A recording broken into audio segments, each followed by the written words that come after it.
ഞങ്ങൾ വീട് ഒഴിയില്ല. കൂടുതലൊന്നും പറയാനില്ല. വീട് ഒഴിയാൻ പറ്റില്ല.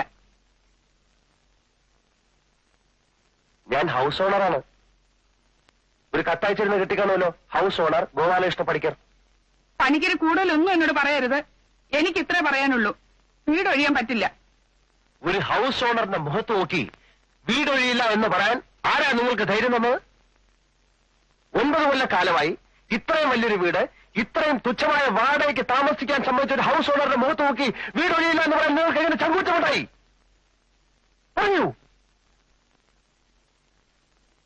പൈപ്പ് ലൈൻ നന്നാക്കാനും ടാങ്ക് കെട്ടി തരാനും 100 വട്ടം കത്തയച്ചപ്പോഴൊന്നും തിരിഞ്ഞു നോക്കാത്ത ഹൗസ് ഓണറല്ലേ നിങ്ങള്?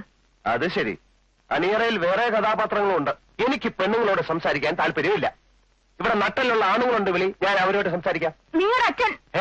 നിങ്ങളുടെ അച്ഛൻ ഒരിക്കലും ഒഴിയേണ്ടി വരില്ലെന്നും പറഞ്ഞ ഞങ്ങൾക്ക് വീട് തന്നത്. ഒരിക്കലെങ്കിലും നിങ്ങൾ ഇവിടെ വന്നിട്ടുണ്ടോ? ഇനിയിപ്പോ നിങ്ങൾ തന്നെയാണ് ഹൗസ് ഓണർ എന്ന് ഞങ്ങൾക്ക് എങ്ങനെ അറിയാം? അത് ശരി. ഗോപാലകൃഷ്ണ പണിക്കരെ നിയമം പഠിപ്പിക്കാനല്ലേ? ഇനി സംസാരിച്ചിരിക്കാൻ സമയമില്ല.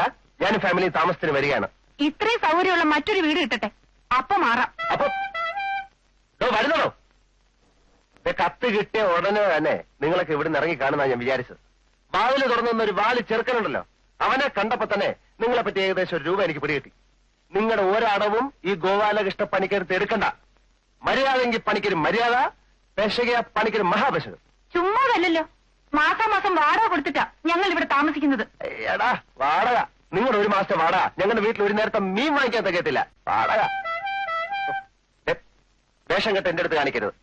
സ്വമേധം ഇറങ്ങിയില്ലെങ്കിൽ ഞാൻ എല്ലാത്തിനും പിടിച്ചിറക്കി ഗേറ്റ് മുട്ടും.